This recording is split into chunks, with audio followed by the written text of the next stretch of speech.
Karibu kwenye ulimwengu wa ubunifu na hadithi kali Titan Films TZ. Kabla tujaanza safari ya leo, hakikisha unapiga like, unabonyeza subscribe na usisahau share ili familia ya Titan Films iendelee kukua. Support yako ndio natupa nguvu ya kutengeneza filamu, simulizi, hadithi bora. Tuanze. Siku zote nilijua kuwa maisha Dar es Salaam si lele mama, lakini sikuwahi kufikiri kuwa yangenigeuka kaburi la roho yangu nikiwa bado hai. Jina langu ni Kelvin, ila kwa watu wa karibu walinijua kama KA.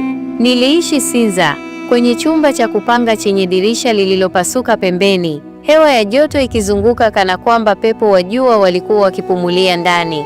Nilikuwa mpiga picha wa harusi, matukio na wakati mwingine studio, kazi ya kujikimu tu. Mapenzi niliamini nayo yalikuwa ya kweli, mpaka nilipokutana na Saida.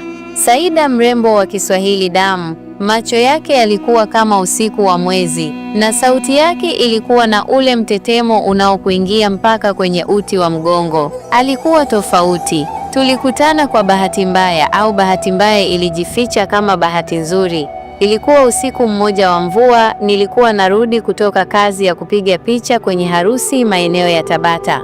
Gari la mwendokasi lilikuwa limejaa kupita maelezo, hivyo niliamua kutembea kidogo hadi pale ningeweza kupata bajaji au daladala lenye nafasi. Nilipokuwa napita karibu na daraja la Jangwani, nilimsikia akilia. Sauti ya kilio kilichokuwa hakina sauti. Kilio cha mtu aliyechoka, aliyekata tamaa.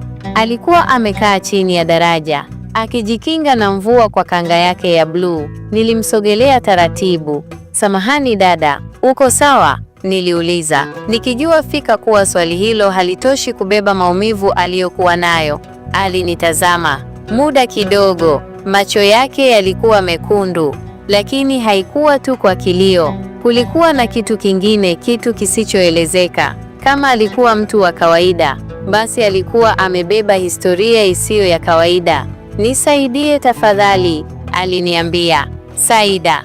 Niliamua kumpeleka nyumbani. Niliishi peke yangu na sikujua kama nilikuwa nafanya jambo sahihi, lakini moyo wangu ulisema ni sawa. Tulifika nyumbani saa 5 usiku. Nikampatia nguo zangu za kuvaa, sabuni na mablanketi yangu mawili niliyokuwa nayo. Alinyamaza siku nzima ya pili. Siku ya 3 aliniambia jina lake, "Naitwa Saida, nilikuwa na mchumba wangu, akanisaliti, akanifukuza.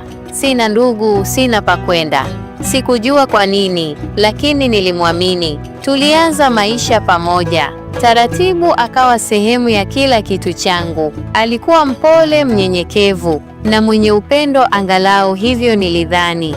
Lakini kuna usiku mmoja, usiku ambao sasa siwezi kuusahau hata nifunge macho mara milioni moja.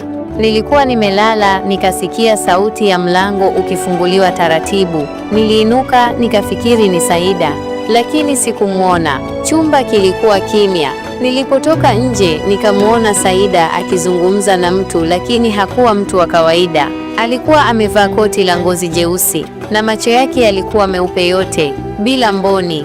"Nimekuambia bado," Saida alisema kwa sauti ndogo yenye woga.